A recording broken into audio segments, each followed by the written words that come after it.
I wake up in the morning getting ready for work, right? I'm trying to get to the stadium about like 10:30, 11 o'clock, right? And I get a text in my, like, I'm in the house, yeah, in the flat. I get a text saying, I'm sure you're on top of this anyway. Make sure you have Sanford's tune ready. Yo! So I'm there like, you picked that. So they were like, make sure you got it ready. But like, I did have the track, and everything was all like, obviously, it was like the timing and stuff. I'd done that. But what's interesting? Obviously, I didn't think Eze was gonna like even be a thing this time last week on the pod. Bear in mind, Eze was at Spurs. Do you know what I'm saying? Like this time last week, Eze was at Spurs. So, you know, whatever. Like, and that song is not a song you have in a football stadium anyway, but it's something you can have in the catalog or whatever. So I get a text saying, "Oh yeah, you know, make sure that you got this one ready." And I was like, "Cool, understood." Right, left it at that because I thought someone's just dropped a gem on me here that I just need to protect for the rest of the day. Like, you man up in the chat, innit? Like, boom. I said, "Yo, here's what I'm hearing," innit? Basically. And then yeah, we get to the thing, and then they're like, "Yeah, you know, we kind of have like a running for the show, like a whole match day show rehearsal, blah blah." And it was like, plan A is this, and boom, boom, boom, boom, boom. Eze is gonna get announced at 5 o'clock. He's in the building, and he's gonna walk out at 5:20. I'm thinking, raw. I think this is actually gonna happen. Like, we've never done this. We've never rolled out a player. You know, like you see it in other clubs quite a few times, and it's never like euphoric. Even at other clubs, it's normally announced. Like, for example, Manchester United announced all of their signings, and then I think they had a preseason game where the players came out at halftime. Like, that is the thing. I remember Chelsea when we signed Joao Felix last year. Joao Felix was unveiled to the fans at halftime, but it was already announced on Twitter.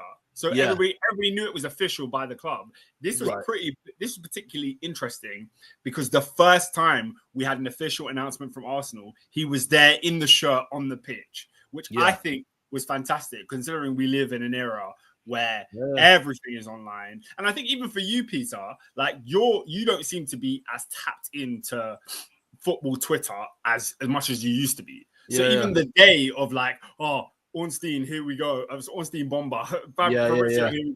All of that stuff back and forth. Literally, if you're off Twitter for about 10 hours, you miss so much. It's true.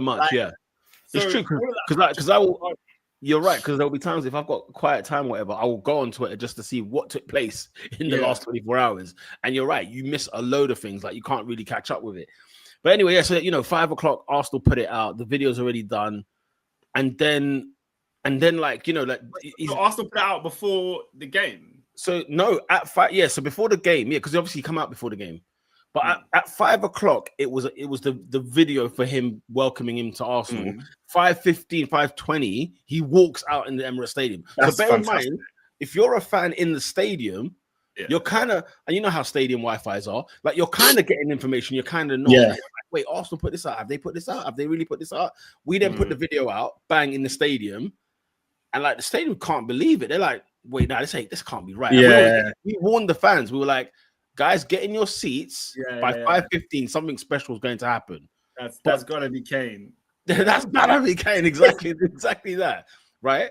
And so that obviously he walks out, you know what I'm saying? And it's the fact that the emotions with that, bro. Like, he walks out, and I've never heard, like, for a player that's, you know, it's not Ronaldo or Messi or anything like that. He's walked out and the stadium just erupts. It just erupts. And it's like, they're like, yes, this is our guy. Then he turns around. Obviously, now he walks out the tunnel, whatever. He walks out and he looks back at like the fans, and then the fans are going even bigger. Like, they're like, come on.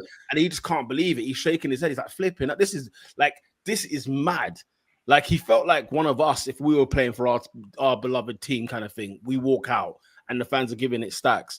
And just the fact that we know that he'd love to be here. And like, I think he didn't realize how much we would like him to be here as well. So the fans made him really feel like, yo, this is our guy. Come true. This is you.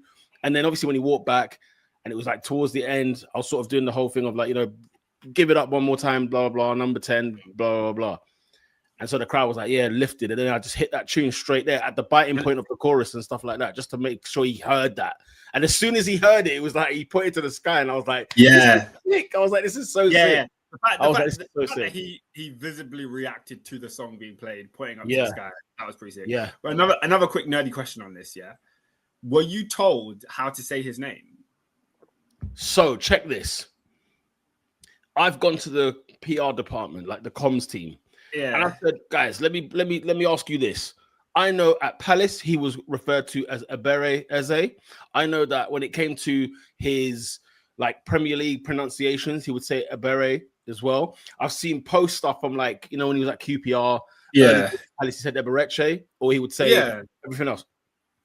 So I've gone to them and I'm like, where are we going with this? Yeah. And obviously, like, if I talk to a football person, they understand exactly what I'm having a conversation about. If I talk to a business, marketing, PR, comms person, different kind of conversation we're having over here. Because in layman's terms, no idea. They were like, well, why wouldn't you just call him by his full name?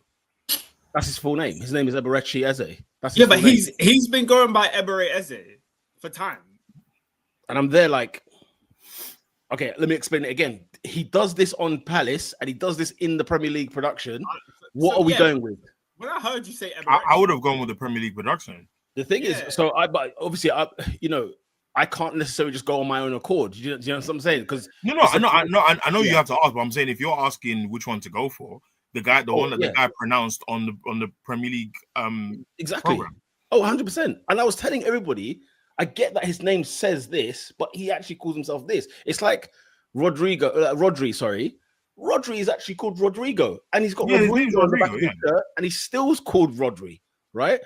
So it was that whole back and forth with them. I was like, you know what, cool with it. And it was a case of like, because it's an official unveiling and announcement, let's go with the full name. We'll come back to you in future games.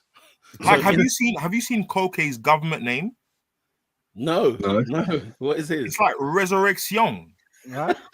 Or something like that in there. No wonder why you couldn't have that. It's a mad name. That's a Resurrection. That's crazy. Funny. So yeah, that's Oscar. So Oscar, hearing me say the full name, and you're thinking, wait a minute, surely he knows. I did know, but it was one of them ones where I have to brief a lot of things first. It wasn't surely you know. I thought you had been told this is what we're going with. I thought that would be a conversation that has been had. I would have asked all the Igbo guys in your workplace. Bro, I remember when Noni Madueke was playing for Chelsea, right? Yeah. Fresh out the box. I hit Oscar because I said, yo, this guy's in the team, and I've seen another name for this guy. He had some next name. His official, because obviously he's Nige, isn't it? His name is Chukwunonso. Chukwunonso, that's the one. Yeah. See. Yeah. Yeah. So when we signed him, Oscar, do you remember? All the information is Chelsea. Yeah, pull up Baraka's comment. That's Koke's name. Jorge Resurrection Merodio. How do we get Koke from that? Where's Koke come from? Where's Koke coming from? How we get? Because imagine, Pete, you're announcing that you just signed. The crowd would be like, who? Who? Yeah, but when Chelsea signed Madueke, all the even Fabrizio, everyone was saying Chelsea have signed Chukwunonso Madueke. None of it said Noni, but then he just came in all of his interviews. He was like, I prefer to go by Noni. Has there been some action at St. James's Park? Newcastle are testing these lot, man. Oh, really? Yeah. I just want to Ernest. 27. Why is Fink at right back? Who? Dominic Szoboszlai. No. When they told me that they want Isak, I said, you need a flipping right back. You know what going for from me? Was he injured? But injured, mate. He's out till after international. For me, put whoever there outside of what's the Conor Bradley or whatever his name is. He's on the bench, brother. Put whoever you want at Liverpool's right back. They're getting cooked today because these guys are willing to pay 100+ million for Isak. Who's giving them business on the left? Who's playing out left? Harvey. You know who? Barnes, Gordon. Oh, Harvey. H to the Bizzo. H to the biz. Brother. Seriously. But yeah. Hey, I repeat this every week. What goalkeeper am I seeing the most? That is Alisson. Alisson, yeah? Okay. Bibles and barbecues. Crazy. But yeah, I remember Oscar talking about Noni, and I remember I text Oscar straight away once I saw he was in the 11. for Chelsea. And this is when he was wearing number 31. Correct me if I'm wrong. This was back. Was it 30, 31, something like that? I think it was 31, And I texted him, I was like, yo, brother, how am I pronouncing this guy's name? And he goes, no, it's Nonny, innit? And I think you went to the game. And I remember thinking, you know what? Like, hopefully he doesn't do anything. I ain't got to say his name too tough, blah, blah, blah. Man scores for Chelsea, blood. I said, this is long. You know, when you see, I know what I'm reading, but then I was like, nah, that Oscar said it's Nonny, innit? So I'm just going to trust it. I'm going to go with Nonny. And then I literally just said it like, goal scorer of Nonny Madueke. And that was it. And I was like, hopefully I never say that man's name again. 2-2s now. He's at my club. 2-2s now. Hilarious. But now, again, on his official documentation, it still says Chukwuemeka. Of course. But everybody knows he's Nonny. Listen, Oscar, I guarantee you, when we play our next home game, I think it's Forest, he will be called Eberechi Eze. That's exactly what will happen, because it just is what it is. But you know how it is, man. This is the thing. Now you know my beef between business and football, and actual football. All right, but Pete, go on. Yeah, I think we've done the Eze chat. I'm moving on. 5-0. 5-0 was fantastic. Tremendous, like happy day, man. Good day. And Leeds, I was a bit concerned because you guys on the pod last week we're watching Leeds versus Everton, and you lot were saying, I think Ernest was saying, Leeds are like they're putting that press on Everton, like they're giving Everton a cookage, right? And then obviously it kind of calmed down, and then they got the penalty, they got the 3 points, they won. And I thought to myself, right, one of the things I saw in the highlights was a lot of pressing from Leeds, and they're pretty big as well. Some of their players are quite big. So I was concerned about that coming to the game, in the sense of I just thought it could be like a 2-1 Arsenal win where we'll grind it out. This is before like Eze and all these lot came into the picture, but we'll grind it out, blah, blah, blah. But thoroughly impressed that after half an hour, Arsenal kind of just got the rhythm. We're at home. You know what I mean? And you feel sorry for Leeds, because to have the announcement of Eze 10 minutes before kickoff, no team would have survived that elation in the stadium. No, seriously. We said the roar was too big. No, Oscar, some stadiums win 3 points. Some crowds win 3 points, mate. They're 12 men in a stadium. But to be fair, like they tried for about 20 minutes. They did. No, they did. They tried for 20 minutes, and then it was over. I think Leeds will be all right this season, I think they'll actually be all right this season, because looking at those first 2 games, okay, they got pumped. But guys, we had 5 shots on target. We scored 5 goals. That never happens. Can I say something that I think I may have gotten wrong on previous pods? Oh my days. What's happening at St. James's Park? Tonali is Thomas the Tank Engine. The guy was busting a gut. Love him, man. I love him. He's so good. Pressed X, and they just couldn't. Listen, Newcastle are scoring today. I just don't know how, but they are scoring. Scored? Because ultimately, Isak has said he's gonna watch EastEnders tonight. No, Newcastle have had chances, mate. If Isak's on the pitch, it's 2-0. But this was the same thing last week as well when they played Villa. Yeah, they cooked Villa. Hey, I'm not gonna lie to you. Yeah, my agenda for Konate has been alive and well in this game. No, I'm not gonna lie. Even last week, Konate was moving stinky. He's not good, bro. I'm not there, David. No, I'm not gonna lie to you, Oscar. Yeah, I've never been there with Konate. No, he's not good. Wait. When it was between him and Upamecano at Leipzig, I said Konate is the better option. Good defender. Good defender. But when I heard Madrid hype, I thought, hold on. You lot should be going for the 2 Arsenal centre-backs. Not this guy. Can I say something about Konate that is football's favourite phrase? On his day, one of the best centre-backs in the world. You're close. Because I was having this chat. I've got a mate who's a Liverpool fan, and we always talk Liverpool together. And he's interested in Mark Gay. Yeah, he's like, Liverpool should go and sign him. And I'm like, you know what? Mark Gay will probably give you less mistakes than Konate per season.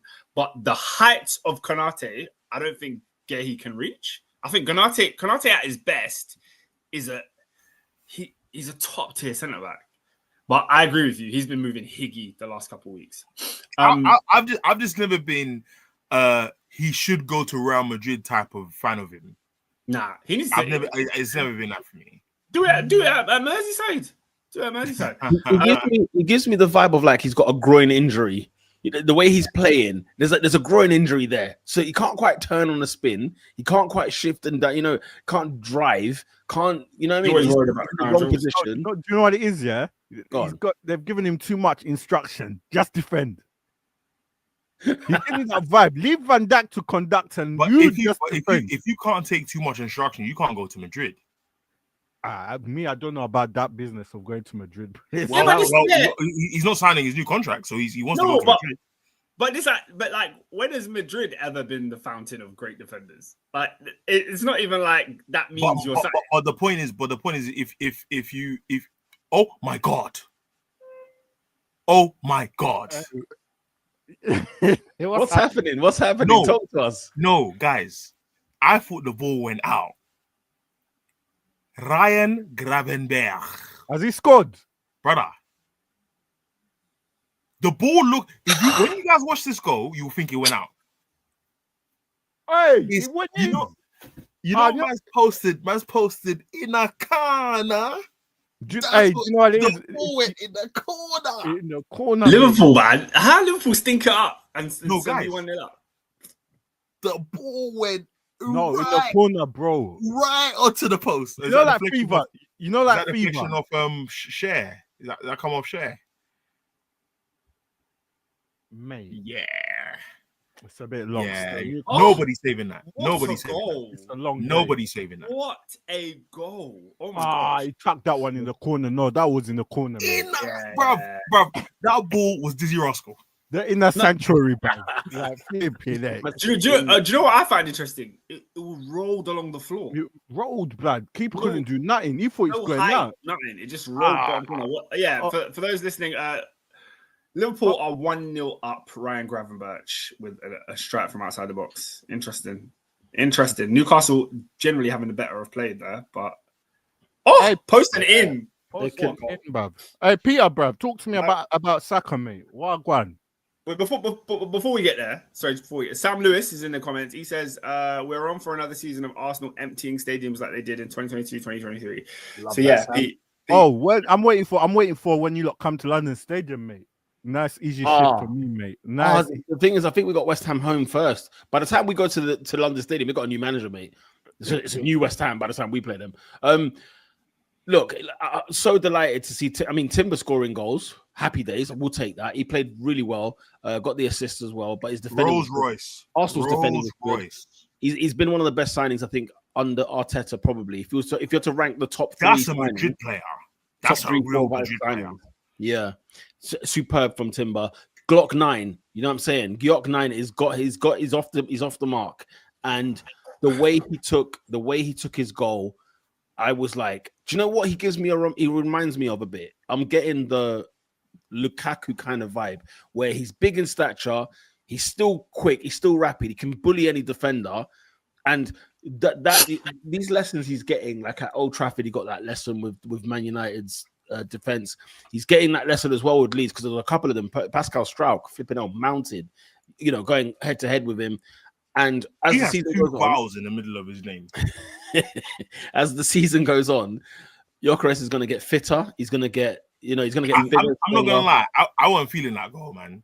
Oh, do you know what? That was especially in the stadium. Do you know what's funny? Because I watched it on TV afterwards.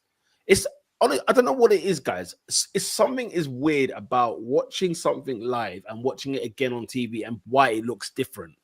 Because you know how it looks awkward on TV. On TV, it looks awkward. He looks like it was. It looks so slow. But in person, it wasn't. In person, it wasn't. That's because it was. Yeah. No, because bro. When you rewatch Saka's goal, it didn't look awkward. But when you rewatch Gyökeres' goal, it looks awkward. Now, I like Gyökeres, isn't it? I think he's a good forward, good finisher, and I put him even in my predictions to be top goal scorer at the end of the season. But what I saw on Saturday made me rethink that because he looks so off it, Pete. He looks so off it. But he needs to jump on a keto diet. But here's the thing. Remember, guys, he joined us late in pre-season, so he's not Arsenal fit yet. He's not fit even yet. And he's getting listen, because it counts, it matters, because to your point, if you think it doesn't look right. He had two preseason games. It's like, bro, how many minutes did he play of those?